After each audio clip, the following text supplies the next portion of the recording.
who's been joining for our solo show. I'm going to go do our members content. It'll be going out on YouTube. I'm going to be talking about the Russian influence operation and all the right-wing influencers who are caught up in it. So we'll have that out for you a little bit. Tomorrow, Brett Ehrlich will be joining me. We'll be throwing you our garbage people of the week. For now, though, stay safe out there. Stay sane out there. We'll see you soon.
Welcome to Indisputable with Dr. Rashad Ritchie. Doc's earned the day off, and the one and only, can I say beautiful first? We already know she's smart, talented, a go-getter, an entrepreneur. You have your own brand, wouldn't you say, Yas? I think Yasmin Aliya Khan, you are one of my favorite people in the world.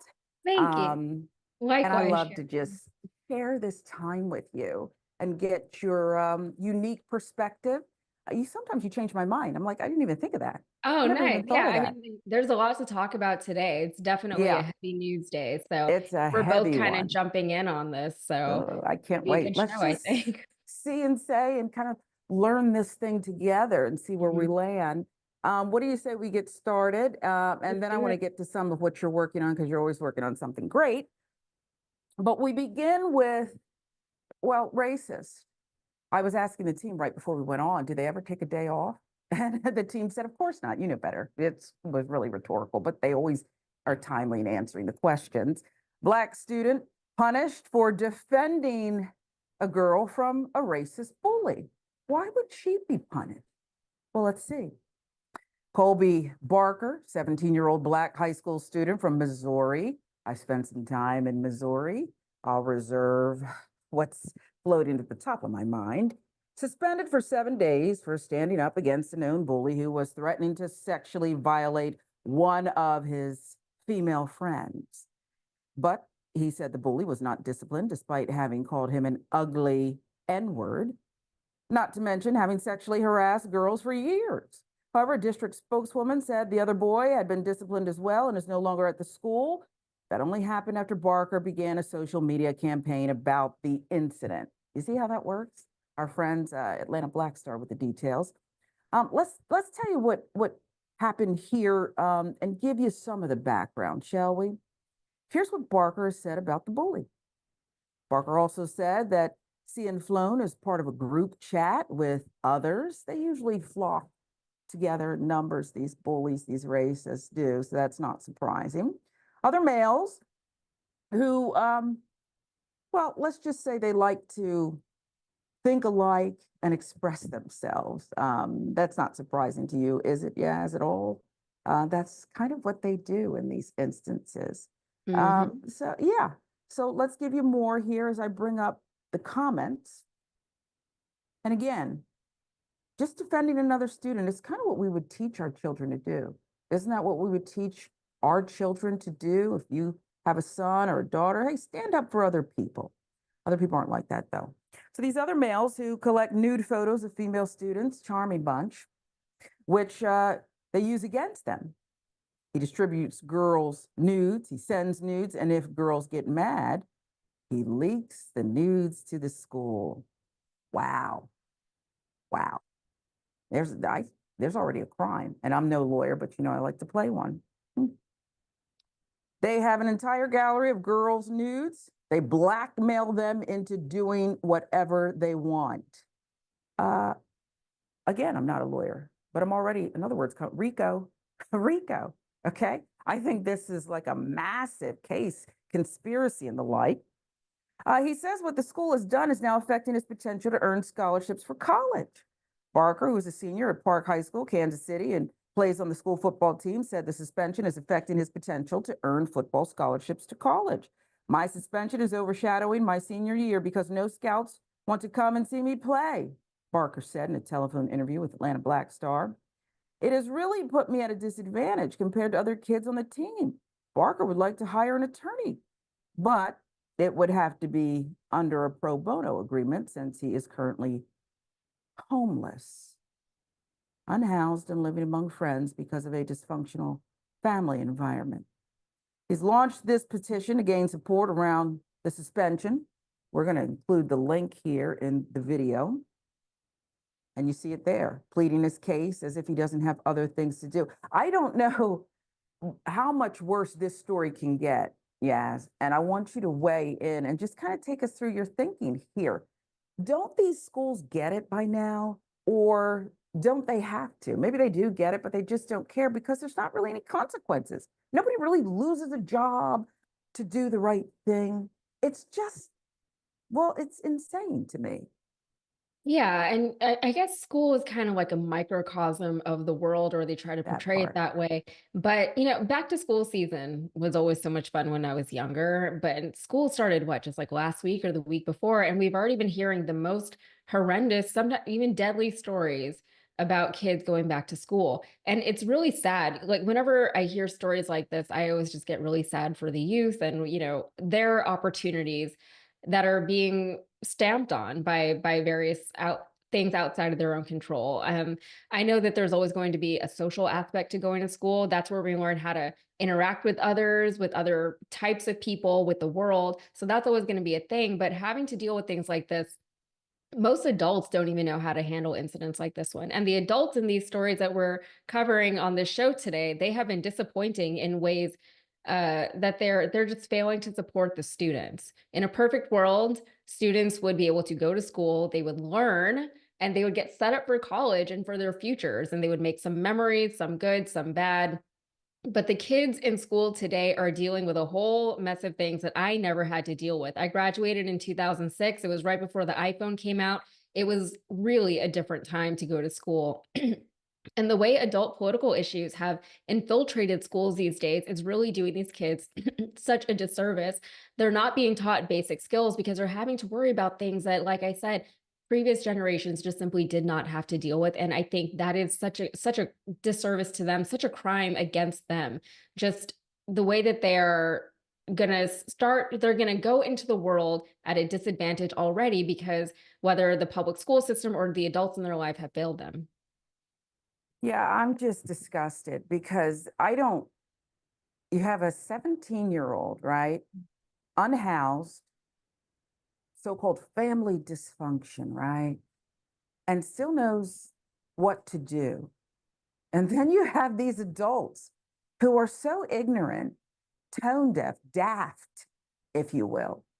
A 17-year-old kid knows this isn't right. You're bullying someone here. And now their response is, yeah, we're going to bully you. The system, the school, is going to bully the protector. Make it make sense. I'll give you the last word.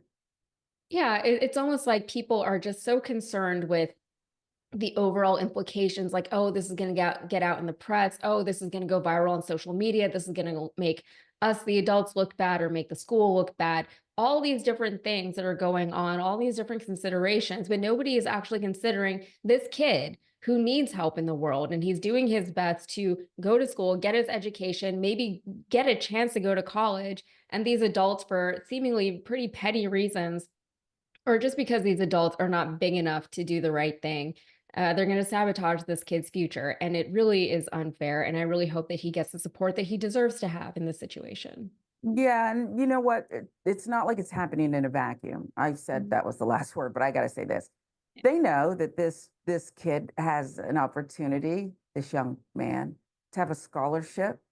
Okay, an unhoused kid. I'm going to keep saying that because I think it just is an added offense by this school, the district, those involved.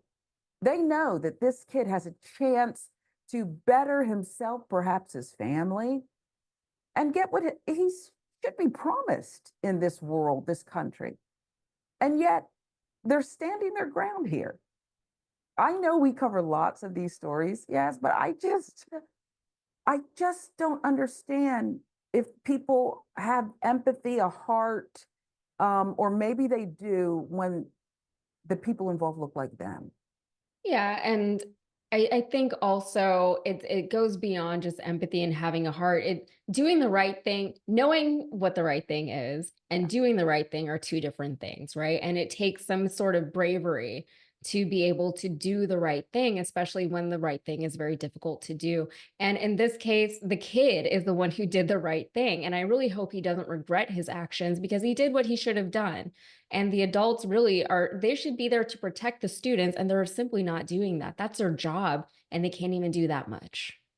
No, they can't. And I'm just, looking at this and knowing that we've got to keep following up Mhm. because I think that these people have got to be called out because what they're doing is really teaching him a lesson. Boy, how dare you buck the system? We'll treat people, especially people of color, any way we choose. And you bet it happens in every workplace. Come on, you know that. You've seen it happen in every work, not here. Okay. I love TYT. It's just why I always will show up because I just think that this place is different. But most places, this bullying, this state, this systemic racism and targeting is tolerated. This retaliation, it's tolerated and even encouraged. Gang activity is what I like to call it. We'll move on, but trust and respect that indisputable. We'll keep an eye on this one. And we will, and I hope you all weigh in too, make sure that this young man at least has his voice heard. Now let's talk about a high school coach. Here we are again. Again, I ask, does no one take the day off? And why do the racists always seem to rise to the top? Here we have a high school coach calling Black cheerleaders. That favorite word again, the N word. Wow. Outraged parents call out Georgia school district's hollow promises after the coach.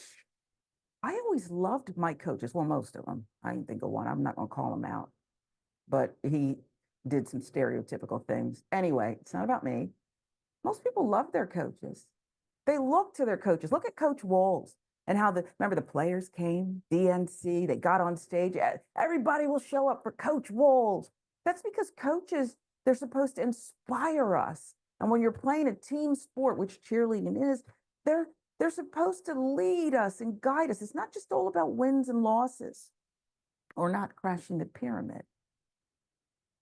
That part. Okay. So here we have coach targeting Black girls with a racist slur. Georgia School District has settled a civil rights lawsuit with an agreement to respond to racial harassment incidents after 2 former Black students were called a slur by their cheerleading coach. Why would there even have to be a lawsuit? Again, it's what Yas said. Adults, don't you know how to do the right thing? However, their parents are concerned district officials won't thoroughly implement those measures. You're right. That's not even an aha moment. I'm in Georgia. Here's what happened. Antoisha Thomas and Cortez Walker filed 2 complaints January 15th, 2020 against the Houston County School District after learning that a coach at Veterans High School, Danielle Satterfield, called their daughters the N-word twice during a cheer practice, October 2019. Danielle Satterfield. Thomas and Walker told the Macon Telegraph that a junior varsity coach was the one who notified them about the slur. I've had that happen before too. Coach confronted Satterfield, who apologized, said that he was quoting lyrics to a song, according to the investigative documents from the U.S. Department of Education's Office for Civil Rights. Parents reported the incident to the school administration. During an internal investigation, all the coaches told administrators that nothing unusual occurred at practice. Okay, so then lies. First came the slur, then came the lies. Okay?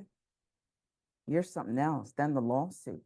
Thomas and Walker also told school leaders that Satterfield had a history of bringing up questionable and offensive race-based topics to their daughters, like making remarks about dark skin, calling Walker's daughter's name ghetto. 2 girls were the only Black cheerleaders on the squad. I guess thought he was funny. Girls were eventually deemed uncoachable. There's the retaliation part.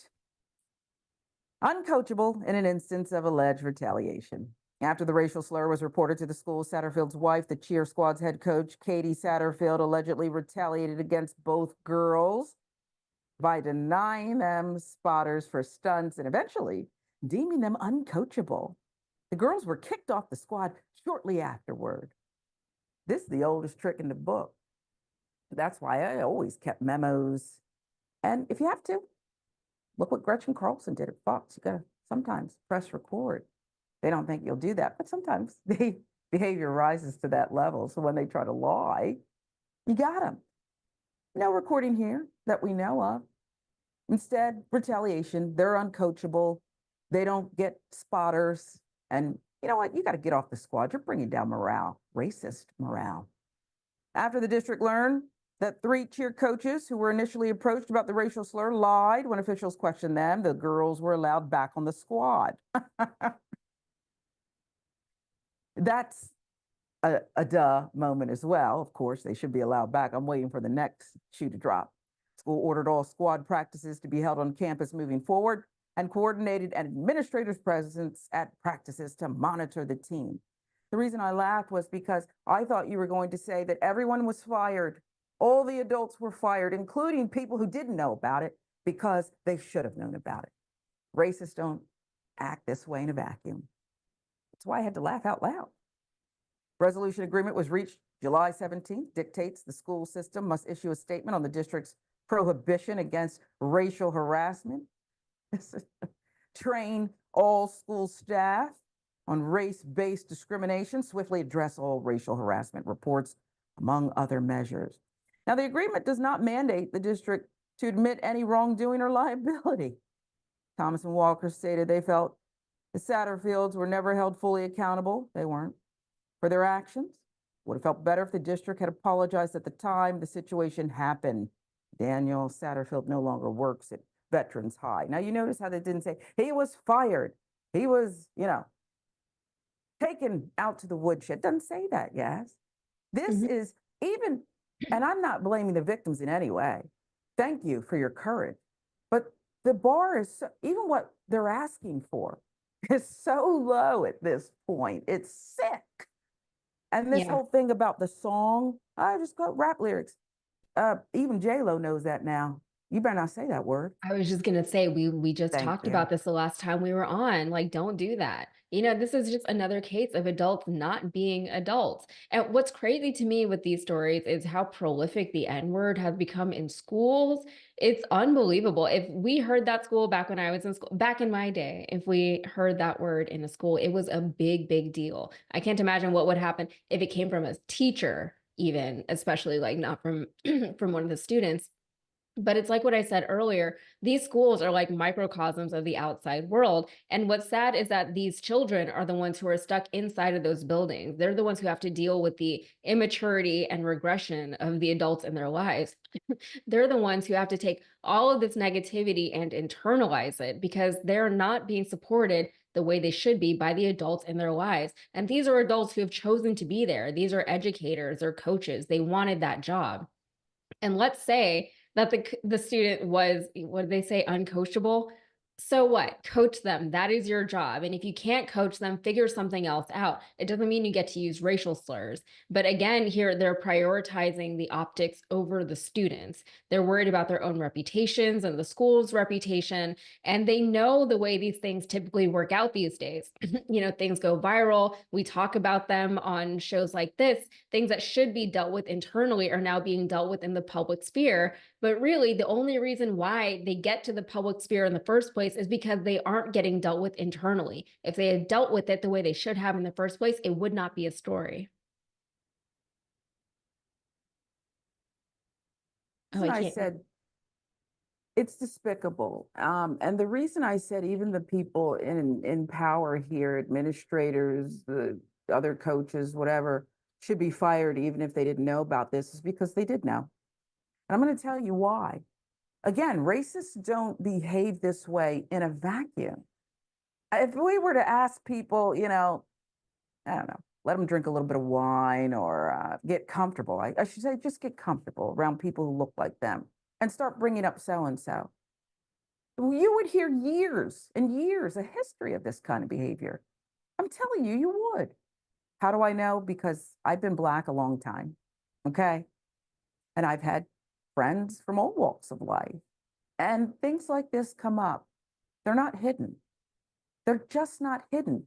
What should happen here? Because I'm in Georgia and I can tell you the state, the district, people will pay tons of money rather than do the right thing and stop being racist here.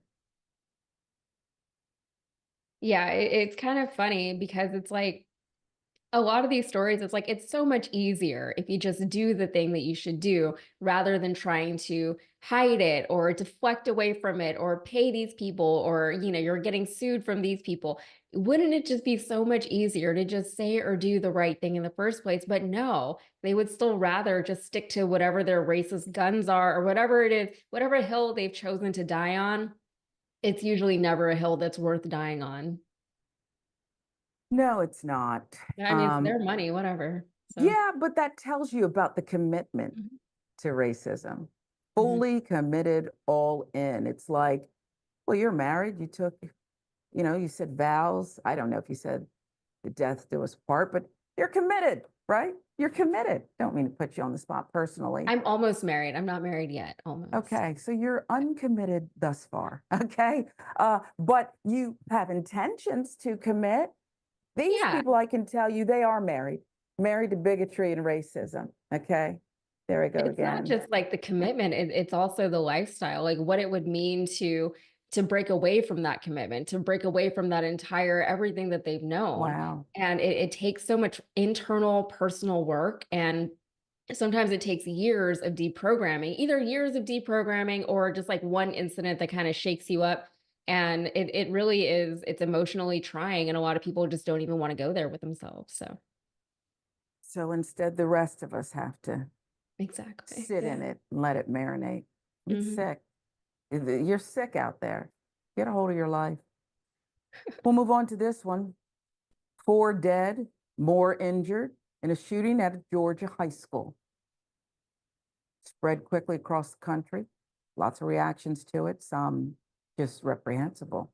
But let's talk about the police response to an active shooter at Appalachian High School in Winder, Georgia. It is confirmed now that 4 people have been killed and 9 others were transported to the hospital for injuries. School was placed in a hard lockdown. Students were carefully released to their parents. Most students were released to their parents. Suspect in custody, alive. And what was the weapon of choice? AR style weapon. Who needs gun reform? Gun should just be free flowing. Oh, that's right, they are. It's, as I do this live show and we have story, yes, let's just stop for a second after story about these school shootings. I wonder what people who are so committed to these assault weapons have to say. What do you say privately? We know what they tweet out. But again, now we're not even talking black and white. The bullets don't have names on them potentially. It's just anybody could die at any moment. Can you help reconcile that? No, I think they make their public statements, and I think they don't talk about it amongst themselves. I think they just don't talk about it because they don't actually care about it. Why would they talk about something that they don't care about? And I know people who are very conservative, very Republican, Trump supporters, whatever. And whenever something big like that comes out in the news, they don't talk about it, right? They just go on with their lives as if nothing has happened.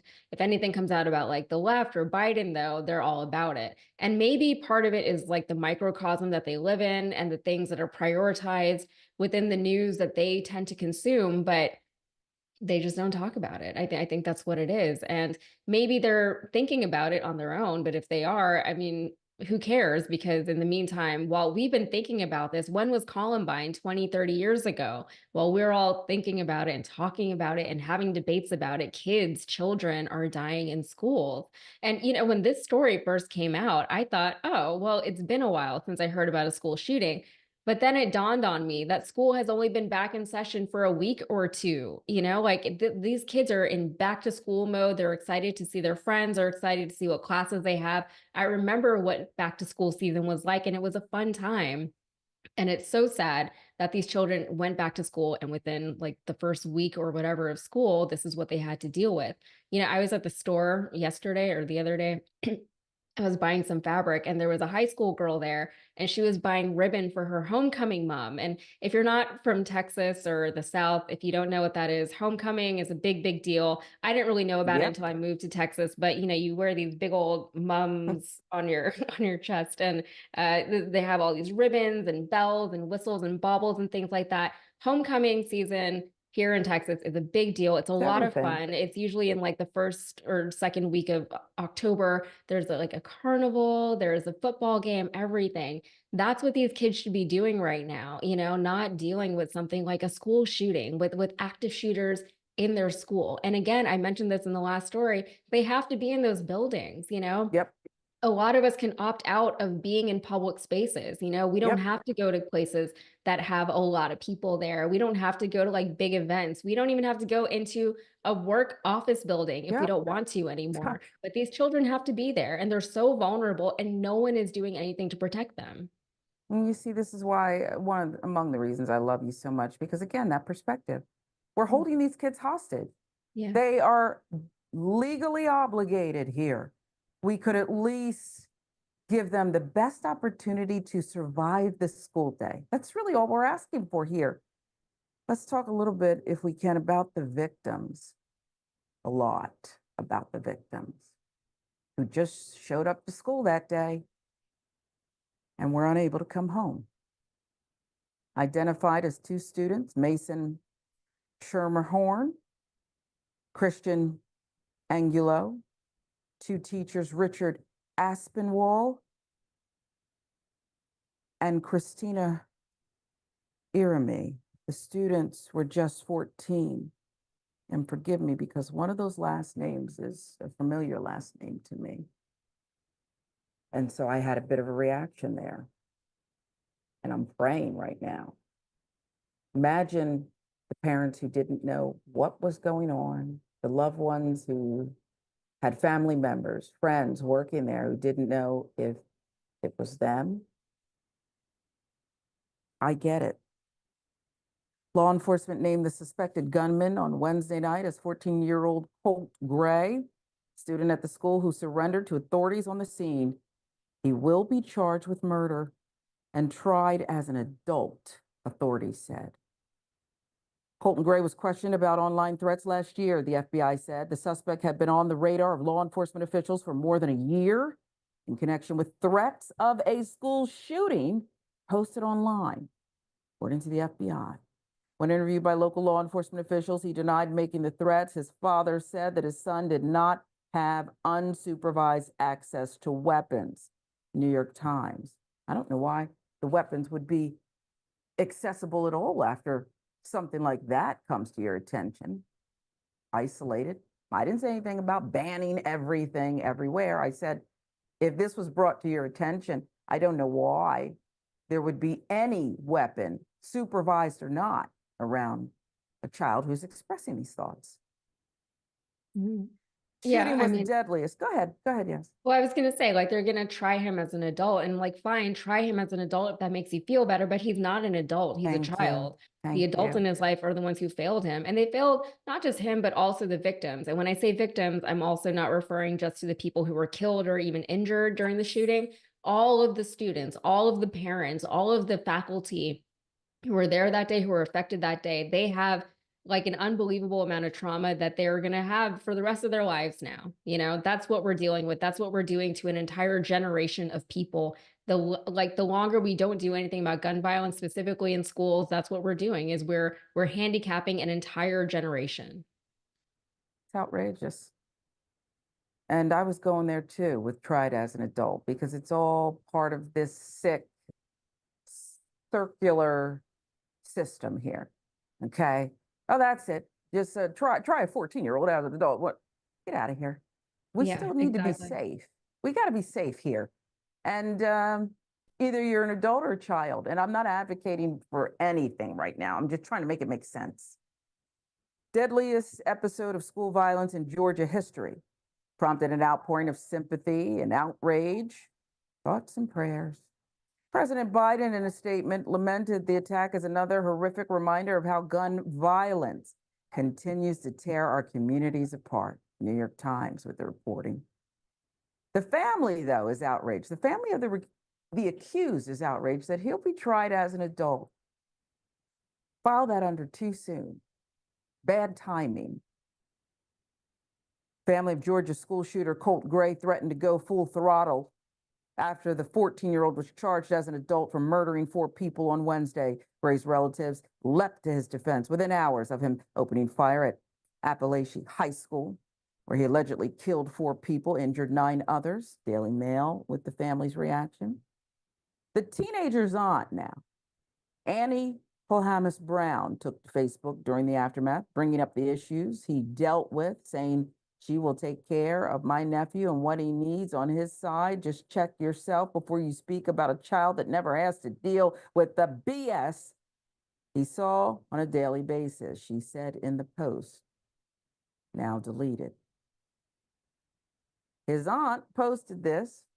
"They're charging my 14-year-old nephew as an adult for murder. Y'all ready to see Polhamus' blood in full throttle? Nah, I wouldn't be either." What a stupid thing to post in the aftermath of people losing their lives. Your family member accused. I'll file it under shock and dismay and trauma. Let's just see what happens next. Georgia Governor Brian Kemp released a statement saying he was directing state resources to the Winder School. "I've directed all available state resources to respond to the incident at Appalachian High School." He went on to urge all Georgians to join my family in praying for the safety of those in our classrooms. We'll continue to work with local, state, federal partners, blah, blah, blah. Instead of praying, I've had people blowing my phone up, some in the media, some in politics, some in assist professions, who are furious. Blowing up my phone, yeah, saying things like, there should be ads on every streaming service, YouTube, everything. And they should say things like, all of these politicians offering thoughts and prayers are complicit. One of them even said complicit in murder about a certain governor. I mean, I don't know if you can go that far, but I think instead of saying, join my family, join me in prayers, there's actually something else you can do here. Am I wrong? Have I gone too far? No, they're the ones who can do whatever needs to be done, and they refuse to do so, you know? And there's always it's so repetitive, it's so redundant, it's so tiresome. We go through this every time there's a major school shooting, right?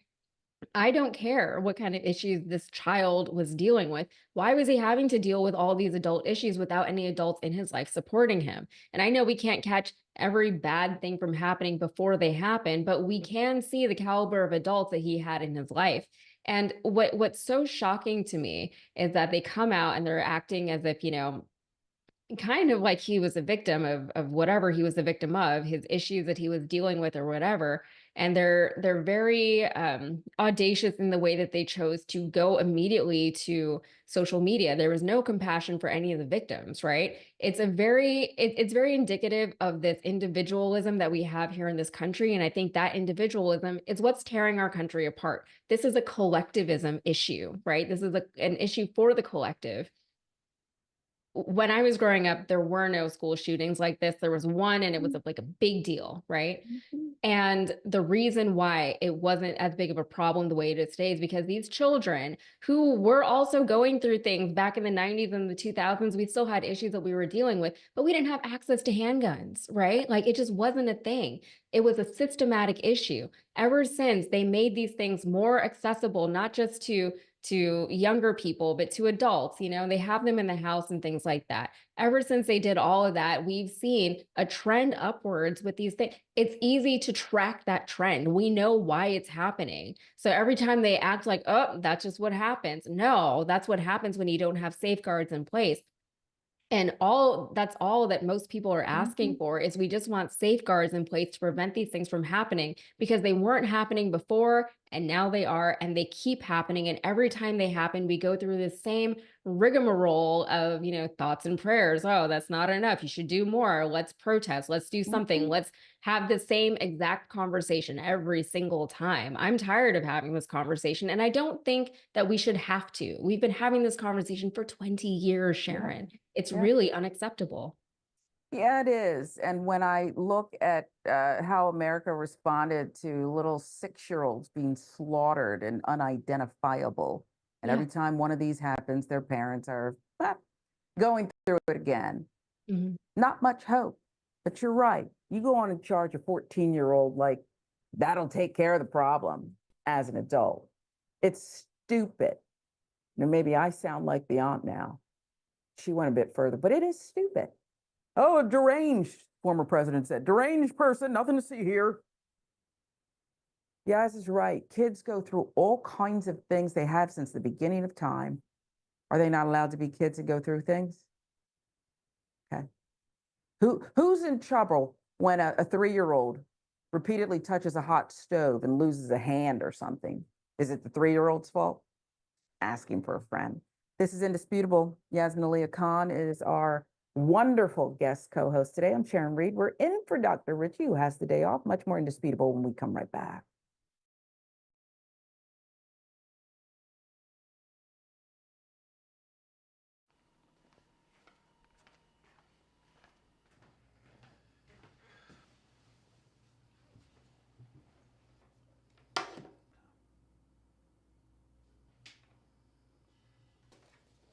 Welcome to the Damage Report. I'm John Idarola. This is gonna be a big one. Meanwhile, in the Arctic, you know where this is going.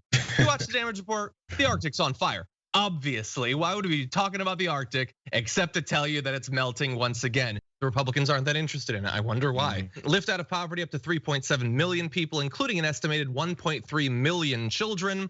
Hashtag save the children? Not if it costs money. I mean, come on.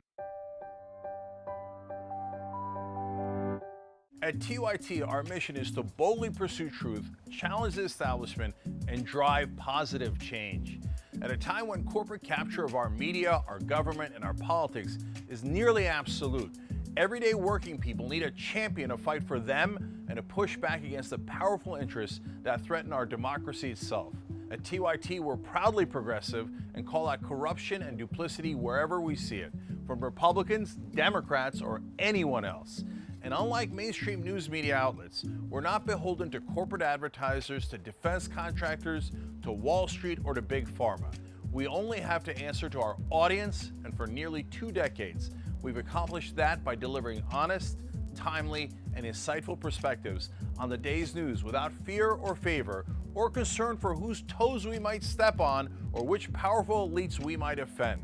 And while we're super serious about the news, we also manage to do it in a way that is fun and lighthearted.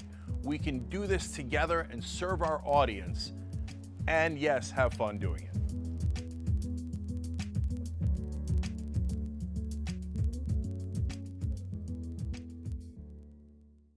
Indisputable is still the fastest growing news show in America compared to CNN, Fox News, and 30 other networks. We tell the truth on Indisputable because the truth is indisputable. We go places that other news media outlets refuse to go. When there were human rights abuses happening at the Victorville prison, guards and members of the community contacted us. You, through your investigative reporting, unearthed very troubling allegations about specific forms of abuse and discrimination in the federal prison system. It really doesn't take much to be a trusted voice.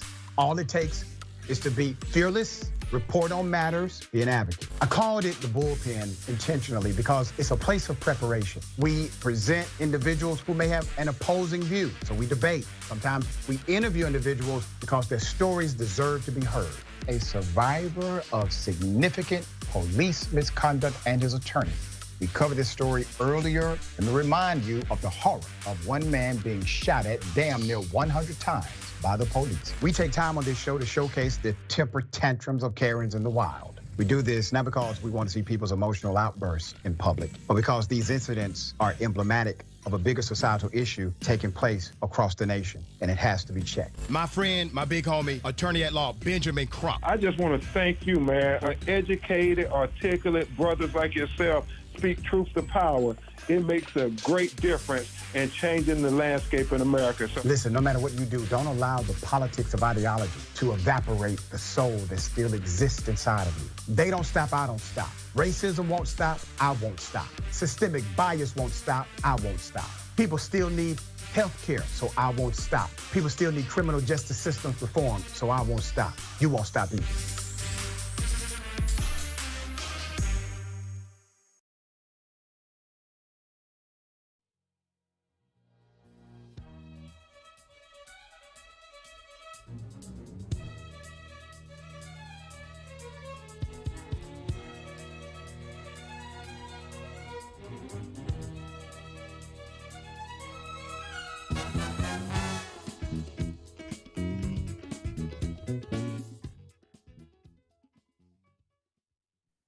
Welcome back to Indisputable. Sharon Reed alongside Yasmin Aliya Khan as our special guest co-host today. Doc has the day off.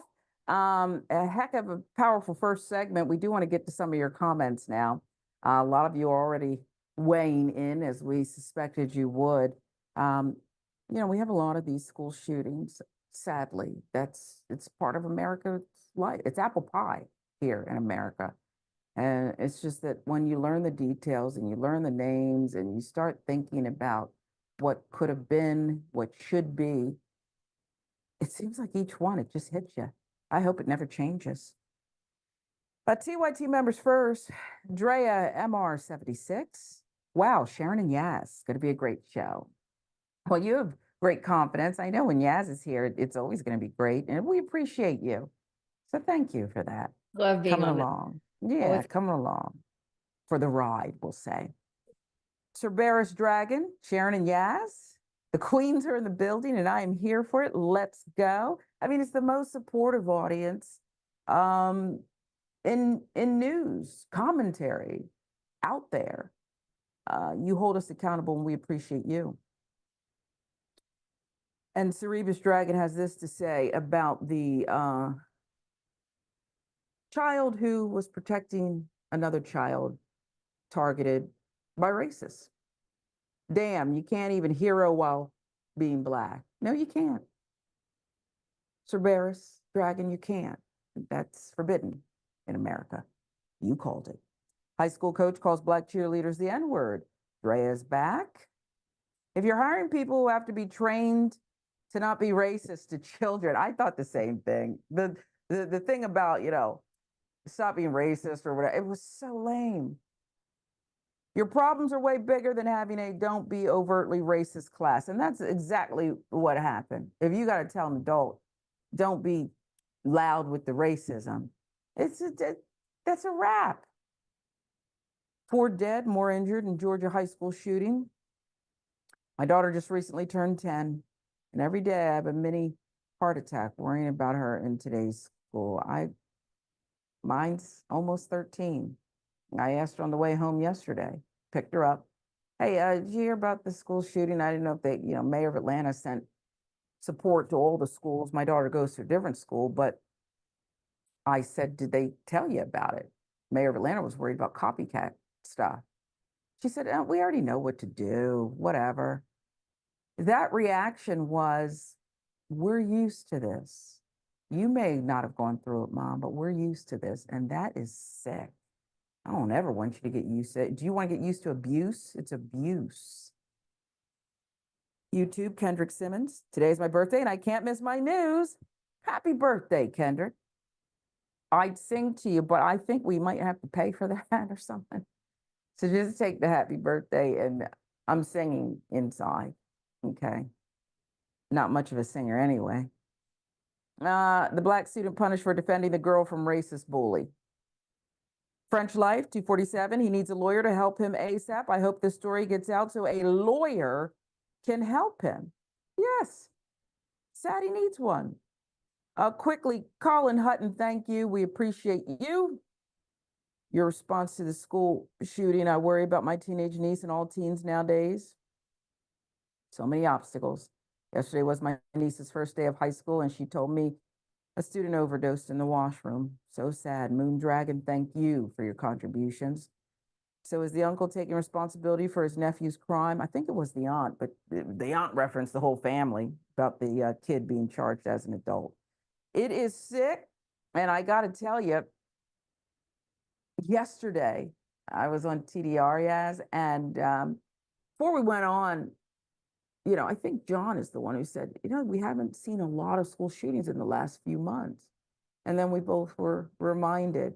That's exactly what happened to me when school I was out. like, oh, right? we haven't heard one of these, and I was like, it's been summer. It's been summertime. That's These kids have right. only been in school for a week. Isn't that sad? It's really Boy, sad. that's so sad. Mhm. I watched you on TDR yesterday, by the way. You were good. It was a good show. Oh, I appreciate you. It's just America is sick, baby. Mhm. We'll put that up here. There's varying degrees of this illness in America. A lot of it comes down to people who don't want to see the forest through the trees. They don't want to change. They don't want to believe in science. They don't want to believe in systemic racism. They don't want to believe that they were possibly not born as the creme de la creme, and they may have been handed some things. Yeah. They don't want to believe any of that, right? Yeah. Again, because it's easier. If you're already sick, it's easier to just stay sick than to do the things that you need to make yourself feel a little bit better. And there are things that we can do to feel better as a country, and we're not doing them. So rehab's hard. It's more work. Yeah, it's work, and it's painful sometimes. They may say, "Come on, you can do it." Maybe you're just taking a few steps after something, and then if you stay committed, they'll get you back. You just got to follow the rehabilitation plan. There you go. Yeah, a lot of people. But people don't want to do it. Yes, is what I'm saying. And most of those people, they may have a different birth name, but we call them Karens, male Karens. They're not about to do the work. They're not used to hard work. They say people like us need to pull yourself up by your bootstraps, as if we don't work hard, and we weren't trained to work hard by our families who love us just as much as they love theirs. Yeah. No. I mean, we're about to get into some Karens now, so yeah, we'll see about that. They fit the bill, okay? And you know them. They live across the street, maybe next to you. You saw them at the store. Maybe you were in the drive-thru at McDonald's. Okay, those of us who still go to McDonald's, I haven't gone in months, so look at me. This one is rather irate. And boy, if you want to make a run, you're hungry, it's 2 a.m. Watch your back. You better watch your back. I wish a Karen would. You want to call the police on them for having a barbecue on a Sunday. I feel free! Back off! I'm going to tell them there's an African-American man threatening my life. Call the pig! We are. Call her! I'm a nutcase. What's your pig gonna do? What is your pig gonna do? Nothing!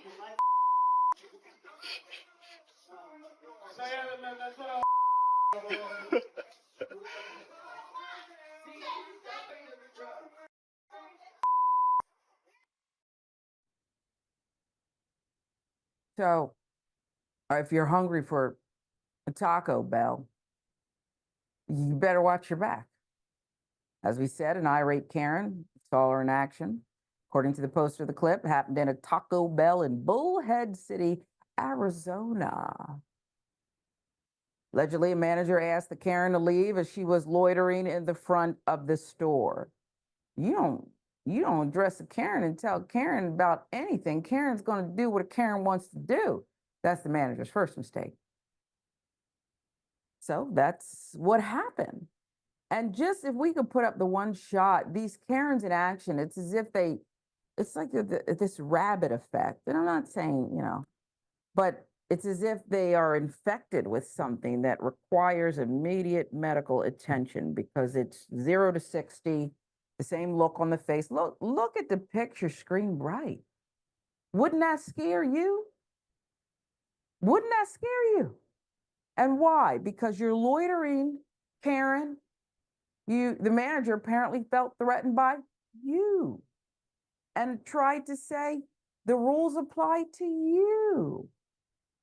I don't know what can be done about these Karens, particularly at Taco Bell. I said to 2 a.m. because isn't that what people do? Yeah, and I'm not, you've probably never even been to Taco Bell, have you?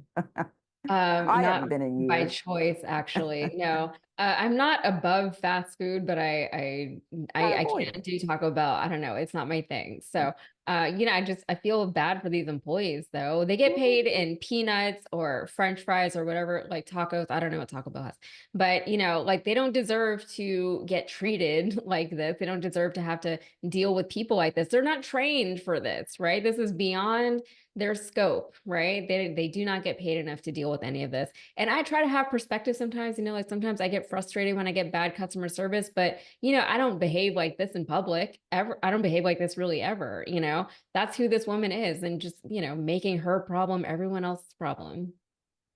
Well, that's what they like to do. I looked it up. The average Taco Bell is a Bullhead City. $14.48 per hour. Okay. That's not bad. It's not enough. It's not enough to deal with a Karen who is out of control. I mean, I remember when I was working in retail. I was working in retail one time and I was being trained. And one of my colleagues was like, yeah, if a customer gets crazy, just call a manager because you do not get paid enough to deal with these people. And I was like, noted. And that's exactly what I did. I was like, not dealing with you. Yeah. I'll be right back, ma'am. You just hold on a moment and I'll get your question addressed. Just give me a moment. Yeah. And then send your friend back. You're paid. That's a perfect solution. Okay. What do you do with a woman who is leading in the polls? A woman of color who is vying to be the next president of the United States. She would become the first woman in our history, a woman of color to boot. What do you do? Well, I know, let's hold a roast. Let's roast her. And a college will do just that. College to host a racist and sexist roast of Kamala Harris. It's about freedom of thought, right? College. Let's get into this. Let's see. Far-right commentators will soon host a sexist and racist roast of Kamala Harris at the University of South Carolina. Milo Yiannopoulos. I could work harder to get the pronunciation right, but I reserve that hard work for others who are more worth it. And white supremacist Proud Boys founder Gavin McInnes are heading the event as a roast masters. They like the master part, love to refer to themselves as that. Now the group may be called Uncensored America, but we have to censor this image. The organization grotesquely misspelled Kamala's name, photoshopped a vulgar liquid on the presidential nominee's face. It's just, you're just so, this is more it's asinine.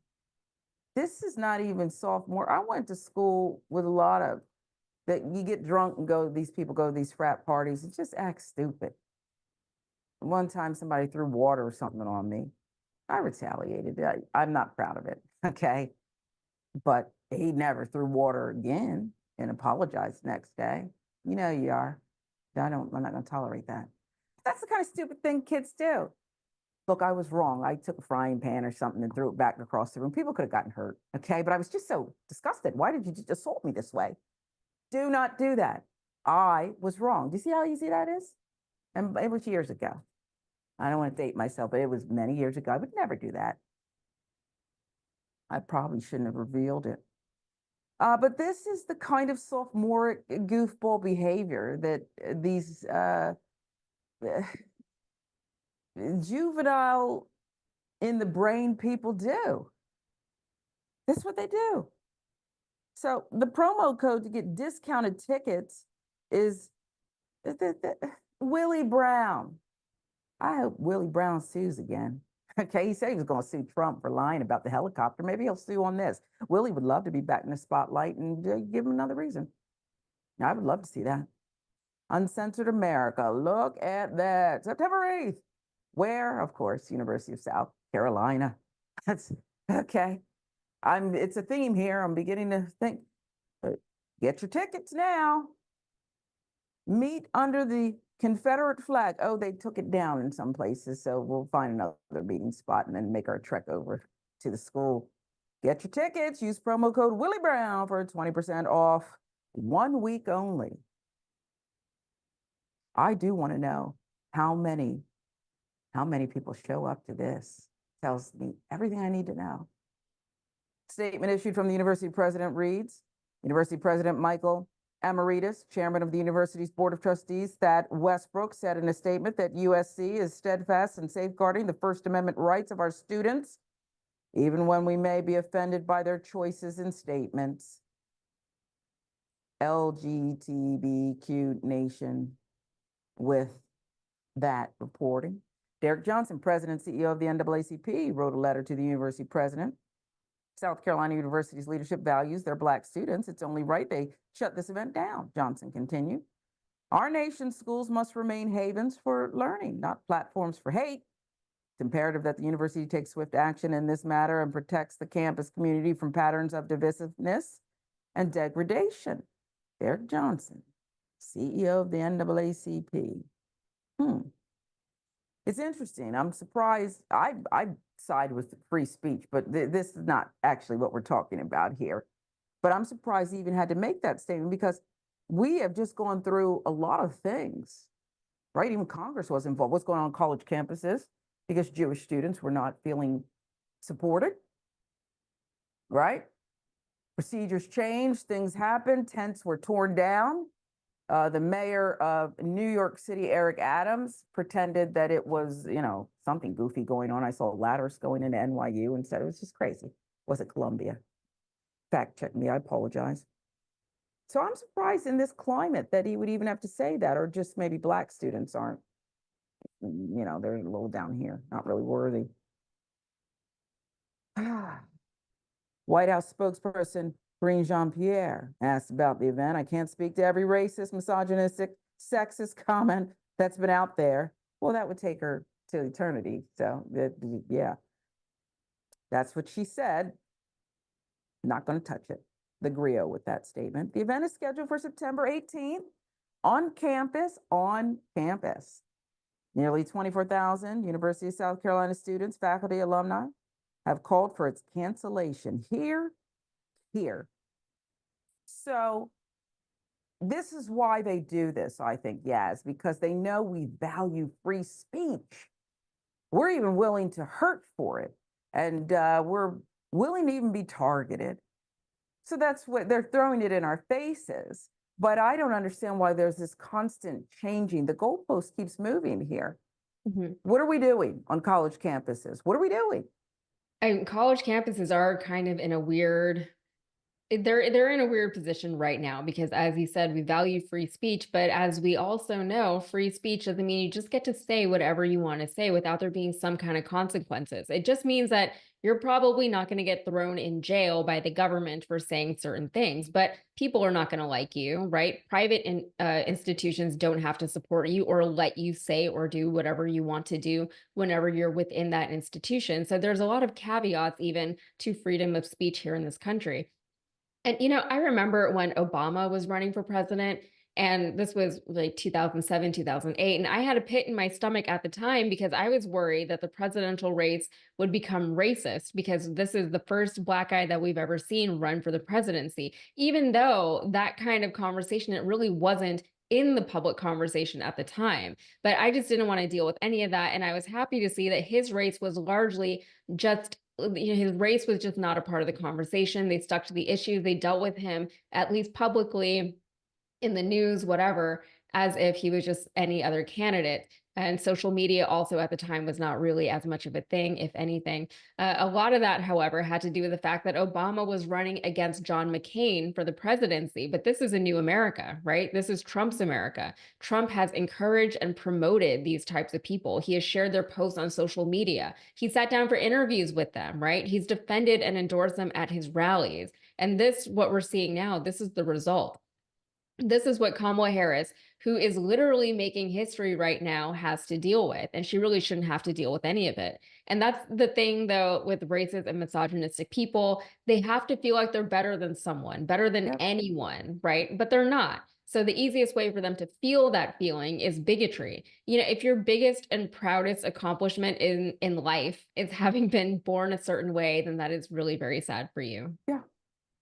Because, I don't know, we all took sex ed. We know how a baby's formed. It's you did the nothing. universe and something swims and you did nothing. Yeah. Sometimes they say, well, you hit the sperm lottery or you hit the white privilege lottery. You did nothing. So I don't know where you get off. It actually hurts you too, because you grow up thinking I'm the greatest thing that ever. And then one day you look in the mirror and you've got orange suntan spray all over the place and a funny hairdo. Because no why? one You're told trying you. to be brown because the Thank whiteness you. wasn't working for you. That's so right. why? That's right. Why? Okay. It's sick and sad. It hurts you too, baby. This is Indisputable. Sharon Reed alongside Yasmin Aliya Khan in for Dr. Richie today. Much more indisputable when we come right back.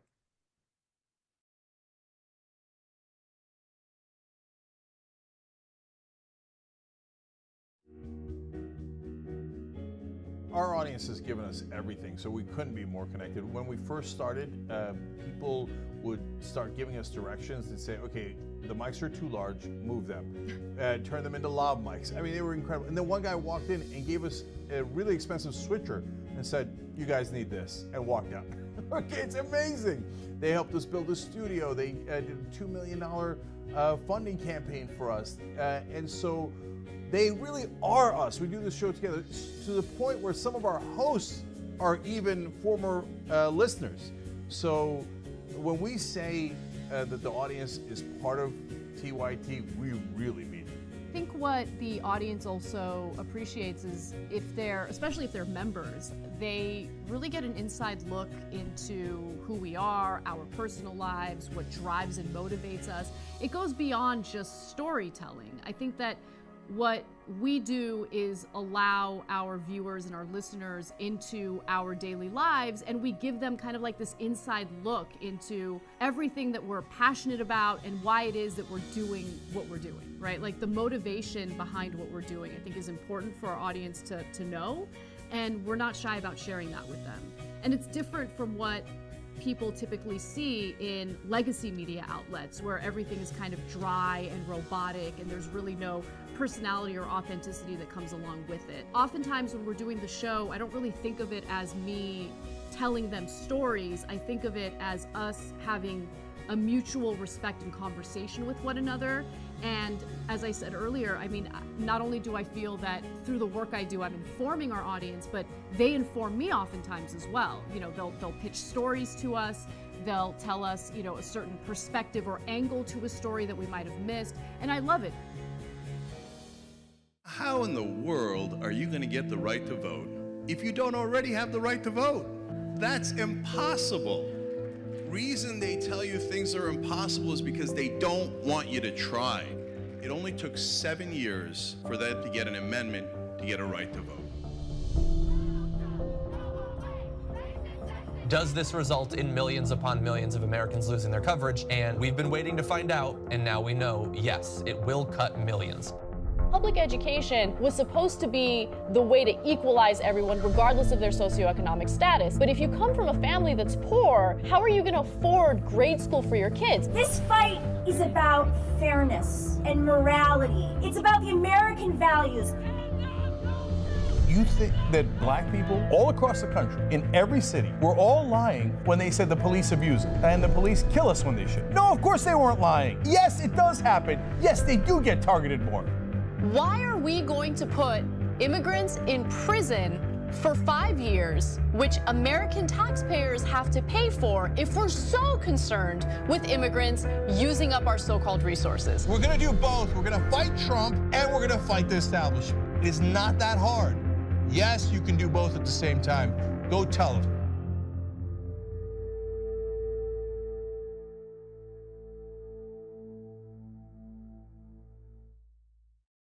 Tell me about the shirt you're wearing. Pretty much speaks for itself. What's the penalty for treason? Death. Everything was phenomenal under Donald Trump, and now it's Obama calling the shots right now. It ain't Biden. So it's Obama calling the shots? I believe so. None of this would be happening if they hadn't stolen the 2020 election from Trump and we the people. If you could have an option of 4 years of Donald Trump as a dictator or 4 years of Joe Biden as a president, what would you choose? Donald Trump.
Welcome back to Indisputable. Sharon Reed alongside Yasmin Aliya Khan today. Doc has the day off. We're honored to be filling in as best we can for him. We appreciate his support and confidence.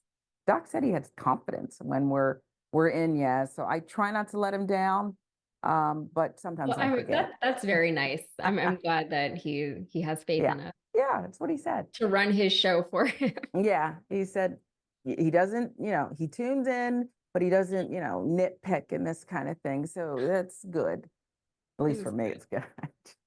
Let's get to some of these comments because we appreciate you always, your support, TYT member, about the 4 dead, another school shooting, this time in Georgia, in Winder, Georgia.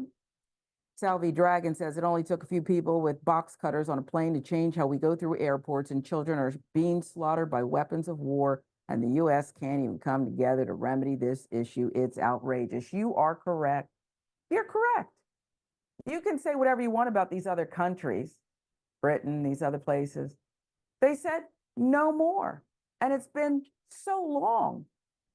It stopped. So we know what to do. You are trying to pretend that you don't know what to do, and you're trying to point over there and then kind of go over there and pivot back there.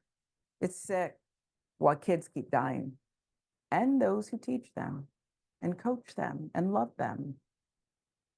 Purple Rain Dragon says it's disheartening that we put our children through this for the love of guns and money. That part. Don't forget the money part. Our kids need access to effective mental health care. They do. And the same people who vote to keep the guns as accessible as possible also say, we're not going to pay more for mental health. You know, these are the same people, right? They're all in the same pool together. And they're the ones that after a mass shooting say, thoughts and prayers and mental health, nothing to see. And then they vote against. Nay, when they say, we need more mental health support in schools and training. Yeah, okay. You're right, Drea, MR76. About that irate Karen, we'll get back to her, but let's talk about the college host racist and sexist roast of Kamala Harris. We're just so dumb. Sina Hogaboom. Wait, aren't those two convicted sex offenders? You know, I thought about that. Let's get the team on that. Probably. People who behave like this, yeah, they often do other things that threaten society, make us all uncomfortable and worse. Thank you for that, Sina. All right, we're going to move on to this.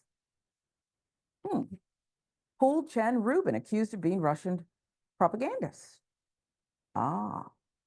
Dave Rubin, Benny Johnson, Tim Pool, Lauren Chen have all been exposed as working for alleged Russian influence operation in a new DOJ indictment. Lauren Chen owns Tenet Media, was on the bullpen several weeks ago. Let's see what's going on here. Well, it's breaking news. Kremlin agents in the U.S. with millions of Twitter followers were paid $10 million by Russia to spread disinformation, rally support for convicted felon Trump on social media per the indictment, which was unsealed by the Department of Justice. Tenet Media, based in Tennessee. So you're just some greedy, according to the Justice Department. It's all about greed. You'll sell out your fellow countrymen, your country, for the love of money. The indictment unsealed on Wednesday accuses a Tennessee-based content company with several high-profile conservative personalities on its roster of being part of a Russian influence operation working to infiltrate United States media with the Kremlin's propaganda.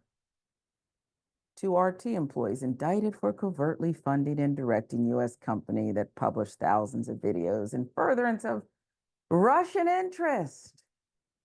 Is this the same Russia that invaded Ukraine asking for a friend? Or is it another Russia? I think it's that one. Here's what we know. The indictment does not identify the company by name, but descriptions in the indictment match those of Tennessee-based Tenet Media, reported the Tennessean.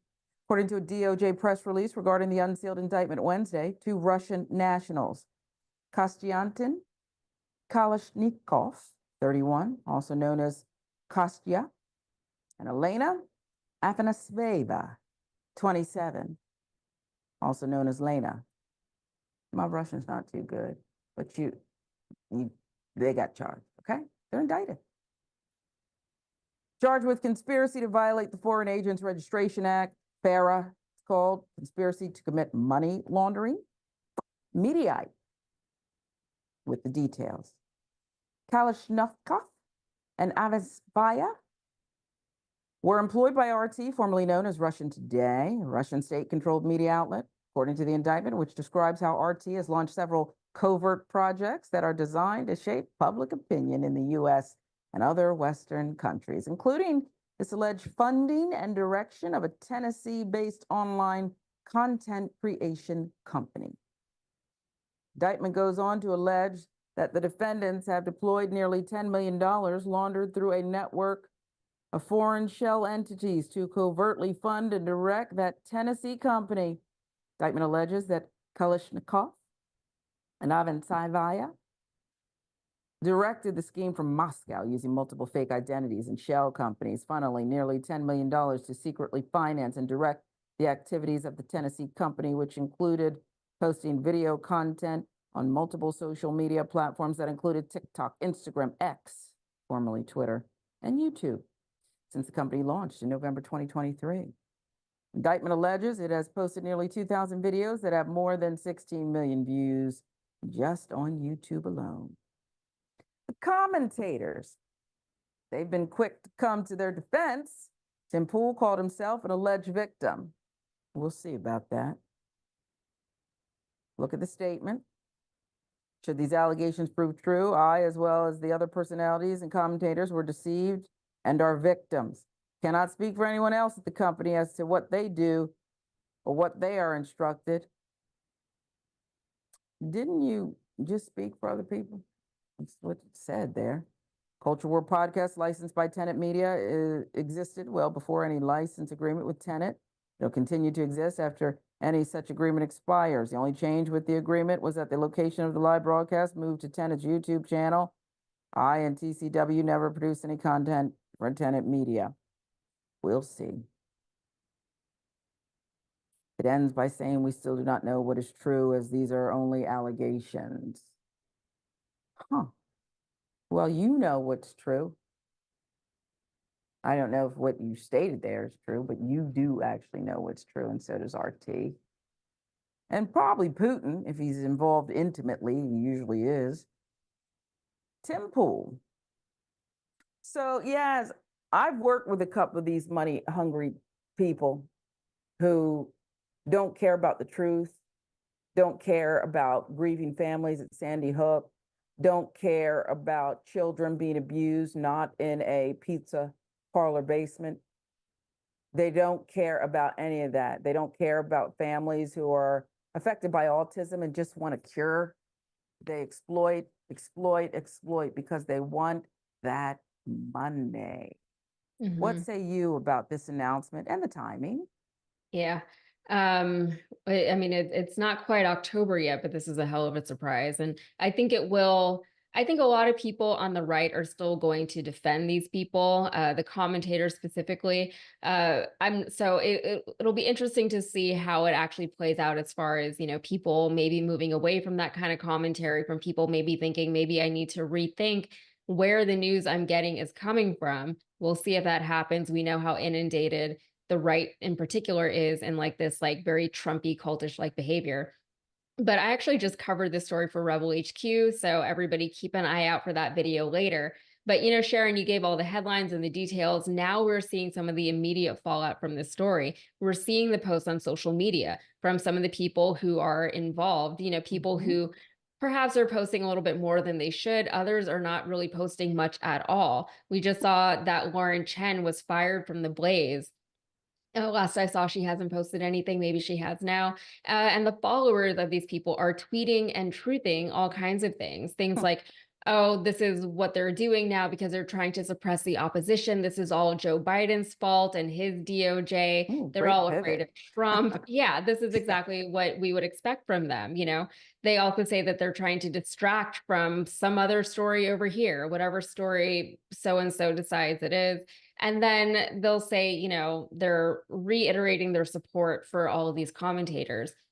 But this is such an interesting story to me, not just for the obvious readings, but because the people involved, people like Benny Johnson and Tim Pool, who have made all sorts of pro-Russian statements on their shows, are now saying, as you mentioned, that they're victims of this Russian scheme. And to be fair, according to the probe, the commentators were unaware of where their company's funding was coming from, but the founders, Lauren Chen and her husband, they did know, and they did make efforts to conceal the source of their funding.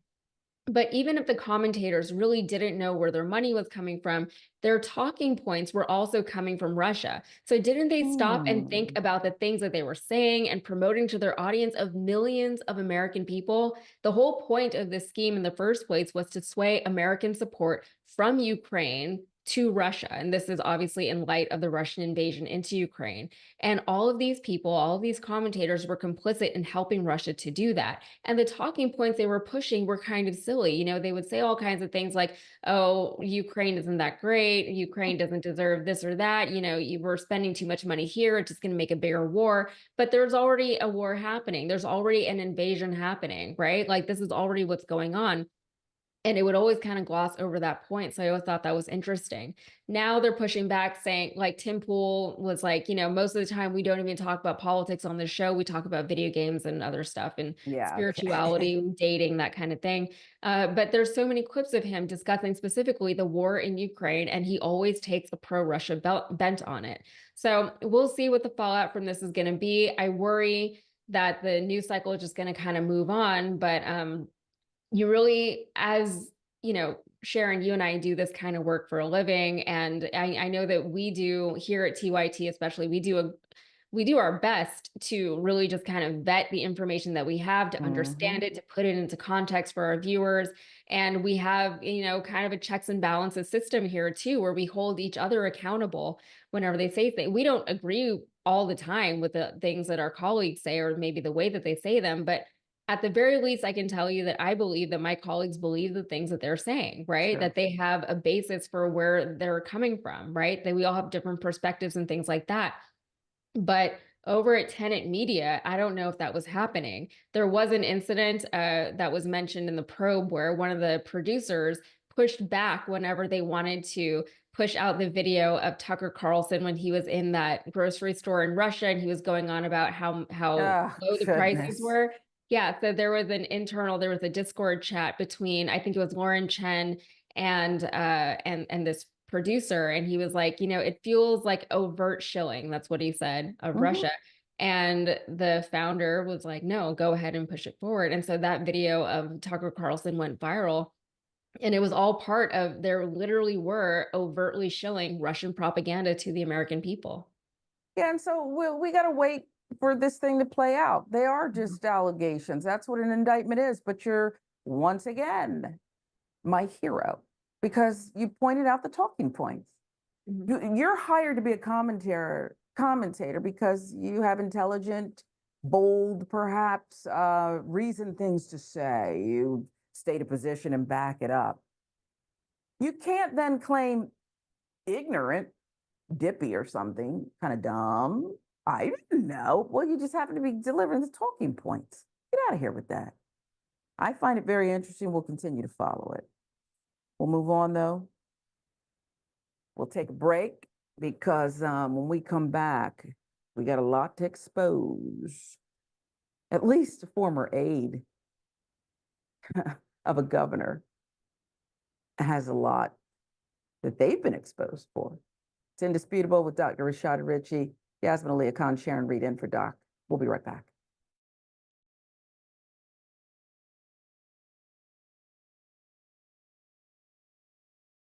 Do all of you know the Young Turks?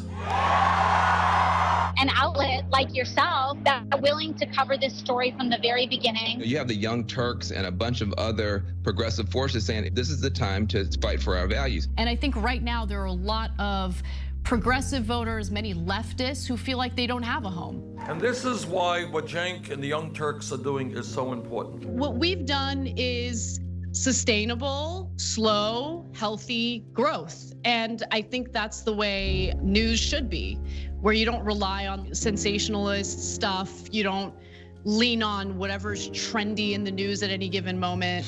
You know, you just go with the truth. You gave me a platform. You've uplifted so many other progressive voices through this network, and you're constantly looking for people that you can amplify through the work we do, through the infrastructure that you built at TYT. It takes those early people who believe that can really be the seeds of this movement, and that has been the Young Turks. We're super serious about the news. We also managed to do it in a way that is fun and lighthearted. We're not TYT, you're TYT.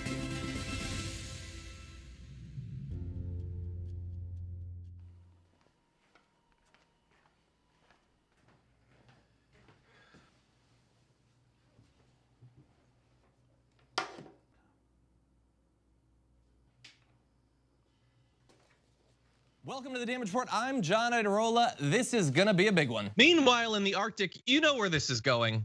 You watch the Damage Report, the Arctic's on fire. Obviously, why would we be talking about the Arctic except to tell you that it's melting once again? The Republicans aren't that interested in it. I wonder why. Lift out of poverty up to 3.7 million people, including an estimated 1.3 million children.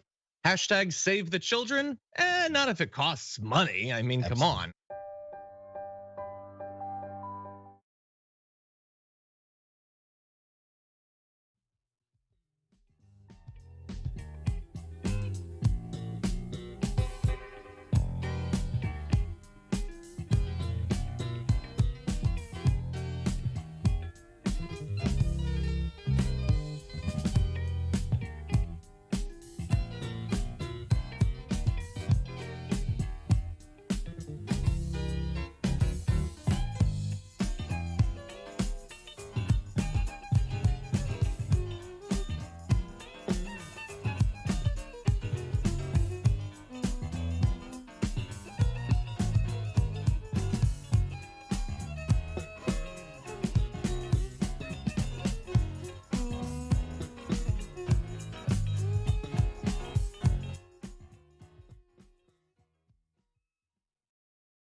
Welcome back to Indisputable. Sharon Reed alongside Yasmin Aliya Khan, our special guest co-host today. Dr. Ritchie has the day off, and we're just kind of minding the store, holding down the fort, whatever those cliches are that we often go to.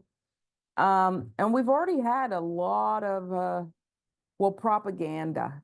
We've talked a lot about people who peddle in it, and here we are again. This one goes perhaps even deeper. Maybe. So let's bring you this one. And I want to hear what you have to say about it too. Former aide of New York governor exposed for being a Chinese agent. What is going on? Linda's son, former senior aide to New York Governor Kathy Hochul, charged now with acting as a Chinese agent. Son and Hugh each pleaded not guilty during their arraignment in Brooklyn yesterday. There you see faces. They don't look too hopeful. According to a Department of Justice press release published on Tuesday, Sun is alleged to have acted on behalf of the government of the People's Republic of China, the PRC, and the Chinese Communist Party, the CCP. Sun's husband, co-defendant Chris Hugh, also charged with money laundering conspiracy, as well as conspiracy to commit bank fraud and misuse of means of identification. Mediaite with the reporting. According to the U.S. Attorney Brian Peace, Sun and Hugh actually worked to further the interests of the Chinese government and the CCP while appearing to serve the people of New York as Deputy Chief of Staff within the New York State Executive Chamber. For her efforts on behalf of the Chinese government, Sun is alleged to have been rewarded with the facilitation of millions of dollars in transactions for the PRC-based business activities of Hugh. Travel benefits, tickets to events, promotion of a close family friend's business, employment for Sun's cousin in the PRC, and Nanjing-style salted ducks prepared by a PRC government official's personal chef that were delivered to the residence of Sun's parents. Nanjing-style salted ducks. I bet those are good if you like duck. I'm just saying, I bet they're good. Statement from the U.S. Attorney, Brian Peace. The illicit scheme enriched the defendant's family to the tune of millions of dollars. Our office will act decisively, prosecute those who serve as undisclosed agents of a foreign government. The couple is accused of laundering the monetary proceeds of this scheme to purchase, among other items, real estate property in Manhasset, New York, currently valued at $4.1 million. A condo in Honolulu, Hawaii, valued at $2.1 million. Various luxury automobiles, including 2024 Ferrari. I wonder if the son drove that to work with the governor, senior aide, former one. The case is ongoing, Yaz. What say you about how close, if the allegations are true, someone got to one of the largest state governments in the United States? Yeah, I mean, it is really scary, but that's kind of a risk that whenever you're hiring anyone, whenever you get hired into any role in government, you have to do background checks, especially if you have, higher security clearance, if the work that you're doing is closer to higher people in government, like the governor of New York. So it is a little concerning that this went on and however long it went on for, that she was even able to get a job in the governor's office. But it is encouraging that she was found out and that now she is being prosecuted and that we're going through the system. That's how these things should work, right? If things slip through, we should also be able to catch them. And we hope that we're able to catch them. And we also like to see that when things and people are caught, that the appropriate action is taken against them. Because sometimes we see that, sometimes that isn't the case. So I'm happy to see that. As far as how it ties into the last story, this is a Democratic governor. We're not over here trying to defend her and being like, oh, we stand with you, whatever. Like if something happens and it was bad, just acknowledge it, learn from it and move on. Nobody's trying to defend any of what just happened here. So you don't want us to just close our eyes and pretend that I see nothing, I hear nothing. Yeah. What It's was not that? like an Yeah. apples to apples comparison, to be fair, but you I get get the it. point I'm trying to make. I do. And that next story, yes, Nick Fuentes feels jilted after Trump admits to losing in 2020. Well, let's look at this. We get the most votes of anybody, of any sitting president in history. And he beat us by a whisker.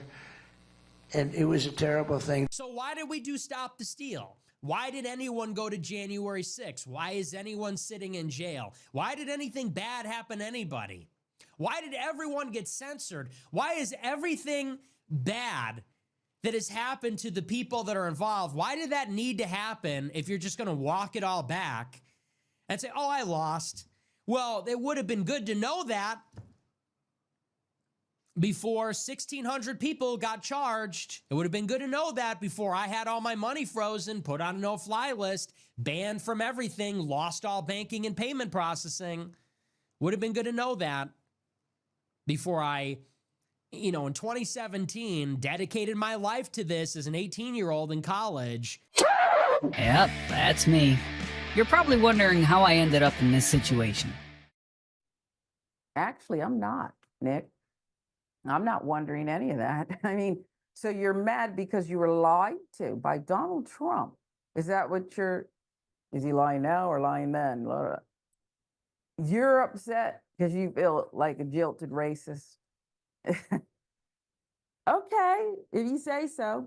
Well, Fuentes was once a zealous supporter of Donald Trump and even dined with Trump at Mar-a-Lago in 2022. Is it true the toilets are gold down? It's just very tacky structure. Are they gold toilets? It screams of just, I don't know. What do I know? I don't really have good taste either. What am I talking about? Let's stick to the facts here. 2022, dined with Trump. The adoration has since faded, partially because Trump tapped Senator J.D. Vance, who has the nerve to have a non-white, non-Christian wife as his running mate. Now that's sick. That's how they act.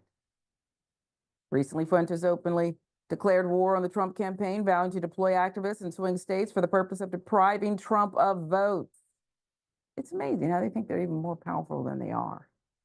But I guess if you lead a racist army, then go on and lead it. You take the battle wherever you want. Fuentes' disgust with Trump only increased after the former president seemingly finally admitted that he lost the 2020 election. That contradicted everything Trump has said for the last 4 years, essentially destroyed the justification for the entire Stop the Steal effort. Didn't you have to give the money back? Didn't they raise a lot of money? That's my question. Later in the same interview, however, Trump nevertheless called the election a fraud. Fuentes noted that if Trump knows that he lost the 2020 election, then he deserves to be charged by special counsel Jack Smith for his efforts to overturn the results of the election. These people, they just say nutty things. I think, I've never been high. Yes, I've never smoked a joint. I've never been high. I've never even been drunk. But I would think that just having a conversation with Nick Fuentes and those who love and support him would kind of be like tripping. those of you who did partake out there, if you could drop me a line and let me know, do you think because it would just send my mind racing. It wouldn't be a high where I'd be happy probably, but it's be like tripping, no? I'll let you weigh in with appropriate commentary here, but I don't know how to make heads or tails of this. I mean, He's upset with that's a Trump for very lying. interesting perspective. Like you have me thinking about it now, but yeah, it is almost like you're in an altered state, if you will. Thank you, You know, that part.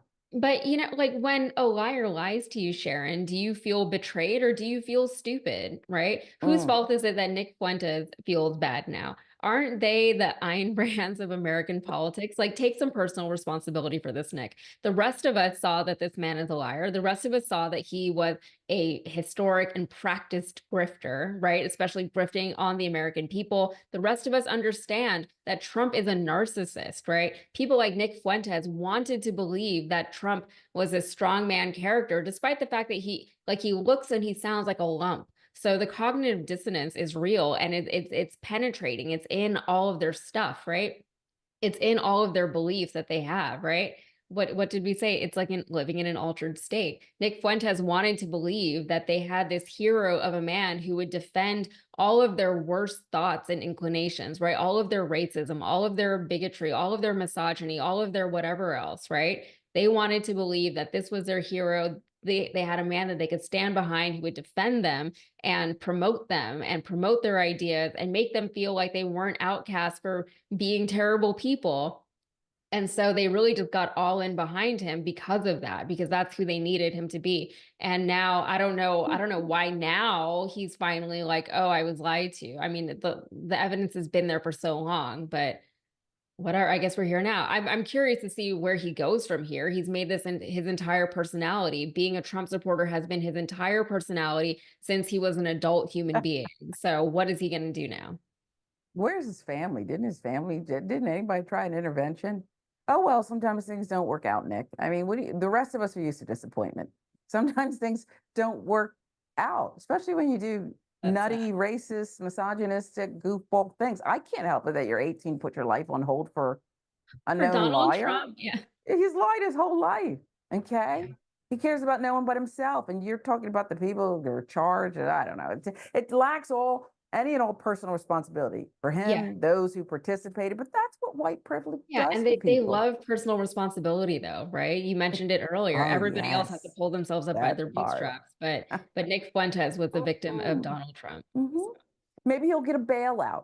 Should we give him a mental health bailout or like an emotional bailout? Yes. Maybe we should give him some affirmative action, and for the years he lost, let's push him to the head of the line. Son, sit down. Okay. Yeah. I'm sure the food wasn't even that great at Mar-a-Lago. Oof. I've never been there. I'll give that disclaimer. So don't come. You can sue me if you want. Well, if you like steak with ketchup, then maybe it's right. Yeah. Yasmin Aliya Khan, tell people where they can find your great work. We love you. So you can find me on the Rebel HQ YouTube channel. I do 4 videos there every week. And the most recent one I did was about the story that we covered today about Benny Johnson and Lauren Chen and Tim Pool and all of them and their Russian interference into our American media. So that'll be out either later today or tomorrow. So stay tuned. We'll be looking at that because that's real interesting. I can't wait to see more of your take on it. This is Indisputable. I'm Sharon Reed alongside Yasmin and for Doc today. We appreciate the opportunity to fill in and we hope you'll join us again.